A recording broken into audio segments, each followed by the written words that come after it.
The journey of every successful story begins with a bold step. The time has come where someone needs to be encouraged and to move on with that your special story. Share your story with us on My Story, My Reality on 560 TV and all social media platforms. My Story, your story, our reality. This is my story. Have you ever wondered what the world would be without events? There is no event without a story. The time has come for someone to get inspired with your own story. Welcome to the season premiere of My Story, My Reality. I am Pearl, and I have someone who you would love to meet. But before I let the cat out of the bag, we'll take a short break. My Story, your story, our reality. This is my story. Welcome back to the show. I'm Pearl, your host. I would like to introduce to you a blogger, a social media influencer, in the person of Mr. IfeanyiCy Njoku. You're welcome to the show, sir. Thank you, and nice to have me in your show. My name is IfeanyiCy Njoku. I'm the MD and CEO of IfeanyiCy Media and Events. I hail from Monakano in the Himemba local government area of Imo State, Southeast Nigeria. My story, my reality. Indeed, my story is that of grace and fortitude. In the 1980s, when I was born like every other Nigerian youth. With the grace of God and the good parenting, I happened to be enrolled into community secondary school, Umugolo. Thereafter, I proceed to comprehensive secondary school, Umeleke, where I did my JSS 1, JSS 2, and JSS 3. And from there, I proceed to Fatima Secondary School, otherwise called Unsutek, where I did my SS1, SS2, SS3. My Story, your story, our reality. This is my story. Wow, from school monitor to sanitary prefect, school regulator, to a point I get to be the senior prefect of my school then, secondary school then. Yes. But while taking JAMB and work, it was an unfortunate incident occurred. There was an accident that occurred in 1999-2000 at Fatima Secondary School. Was it a car accident? Yeah, there was a car accident where school, it was a boarding school. So, and as a senior prefect, we are trying to ensure that students are being coordinated, but along the line, a heavy-duty vehicle failed brake and ran into the school compound. And unfortunately, myself and two other of my colleague students were victims of that unfortunate accident. And that accident, at the peak where we are preparing writing JAMB and WAEC, and that accident was very, very unfortunate. It was it was a ghastly accident. So sorry. But then three of us, we rushed to the hospital, and unfortunately, that accident led to the amputation of my right leg from the ankle joint. But by the grace of God, after being in the hospital for a period of 4-6 months, I overcome and enrolled into the university at Abia State University, where I studied biochemistry, starting with a first wheelchair, we moved to clutches in the two hand, and later I get a limb prosthesis, that is what we call artificial leg. And we move on from there. Life wasn't easy, it was so challenging.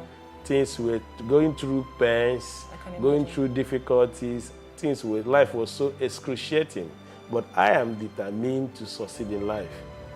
I have a vision, I have a mission, I have a goal, I have a dream I have to pursue. That is how I managed, with the help of my parents. My dad, of blessed memory, is a great man. He did everything humanly possible to support me with my mom. And God see me through until I finished that at university, graduating as a graduate of biochemistry, Abia State University. Today, thereafter, I first life in East Essence. So that is the first chapter of my story, and this is the reality we are going to enter. Thank you so much. My story, your story, our reality.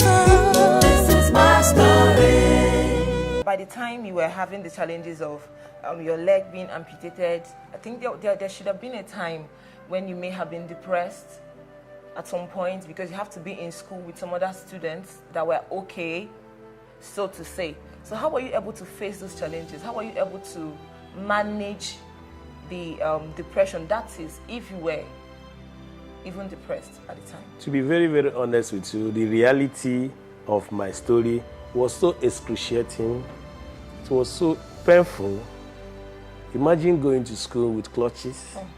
You wake up in the morning, like what you see today as disability, physical disability. You wake up in the morning to go rush to go get water to take your shower, to hustle to get dressed up, to move from where you are living or hosted to get to lecture hall, to move from one lecture hall to the other. It was so difficult.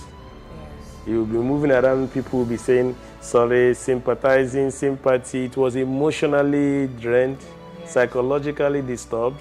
So, but once you are determined in life to achieve something and you are focused about achieving it, every other obstacle becomes a stepping stone for your greatness. Every other obstacle becomes a stepping stone for your success. How are you combining, you studied biochemistry in school, and then you are a blogger and a social media influencer.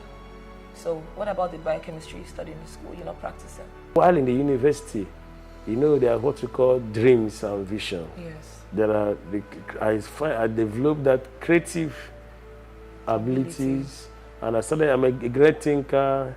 I read a lot. Yes. I listen to people. I listen to a lot of stories. I'm a researcher. Okay. So on the process of doing that, my best companion were reading anything readable. Okay. So I developed love for reading magazines, journals, and newspapers. So while doing that, then I started developing interest on writing. So when I read, I comprehend, I try to put them into writing. Even as a science student, before you know, I joined this University Campus Press Club. Okay. So I started Campus Press Club. I become their political correspondent in the Campus Press Club. Okay. So in Sudan. So we write a lot of stories and publish in the board, in the student journals and the notice board. The fellow students will go and read. So any issue that happened in school, they'll call their attention. So that was what I was doing until then I joined into student, because that made me to be popular in school then. Yes. And then thereabout I joined student politics then, even as a physically disabled. I went to the SROC, Student Representative Council, thereabouts. That was in my second year. In the third year, I contested for Director of Health of the Student Union Government in APSO. So it was surprising to people, this guy that with disability is doing things that ordinary people who are physically strong couldn't be able to do. So the motivation, I keep on being inspired, being motivated. Coming down home from school, I've joined political players in my community and the local government areas. So it becomes easier for me to be able to, those things I practiced in school, I was doing this outside. So when immediately I'm done in school, I return to my village, from the village to the city of Owerri, which is a different story that will inspire hope to those who need to get inspired through hard work, through perseverance. So that was a different story that might come up in this series also. Then that is how I developed interest in reading and writing until most of my friends who I happened to encounter along the line, Port of Africa, he then told me, you are good in what you are doing, you are talented in this area, you are very, very wonderful. Why don't you own a blog? You are very, very popular, you are very, very influential, people know you, people regard you, when you talk, people listen. Why don't you own a blog? Most of the things you write on your social media handles, you have a lot of followership on your social media, people read you a lot. And the young guy, he told me, own a blog. I will help you to develop a website. I'm good in that. So being creative enough, I have to listen to him and have a second thought about it.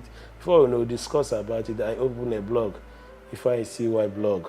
I started building up a lot of followership, both from the students, the youth, the lower class, the upper class, the academia, the business class, the politicians. Everybody want to know and want to hear what I'm saying. Okay. Before you know it, other established media organizations, non-media organizations, conventional media organizations across the southeast, two of them in Lagos, down there, and they had to be able to, other bloggers, big bloggers who already are my role model. Most of them started copying content from me and publishing on their platform. Okay. You know, it gives me joy when I see some of my content appearing in Linda EKG then, who is leading Nigeria then #1. When I see my content appearing in Instablog, another big platform, recognized national newspapers like The Punch, The Sun, these days, most of them take content from what I publish and publish in the recognized. So while doing that, you know, by the grace of God, things keep on going well. You know, starting doing a lot of engagement and partnership and relationship that are very positive and engaging and impactful as well. Right. So that's where we are. Right, thank you very much, sir. You know, it's safe to say that you lived your life. I mean, you didn't let what happened to you stop you. Please stay glued to this station. I'm still your host, Pearl. In life, you can only picture the future of your glory when you really know what you want. Those that know what they want never hesitate but to go for what they really want, just to get the best. 5C's Global Services, a world-class printing media firm in Owerri, the southeast of Nigeria. At 5C's Global Services, we offer and give you the best world-class service: corporate branding, media consultancy, cinematography, photography, large format printing, direct image, code printing, cutting, lamination, and general printing. You can locate us today at number 60 Ihuba Street, off Teklo Road, Owerri, Imo State. Call our hotline 0806 356 0158 or 0901 161 6075. Follow us on all our social media platforms. Facebook at 5C's Media, Instagram at 5C's Media, YouTube at 5C's TV. 5C's Global Services Nigeria Limited, delivering quality speedily.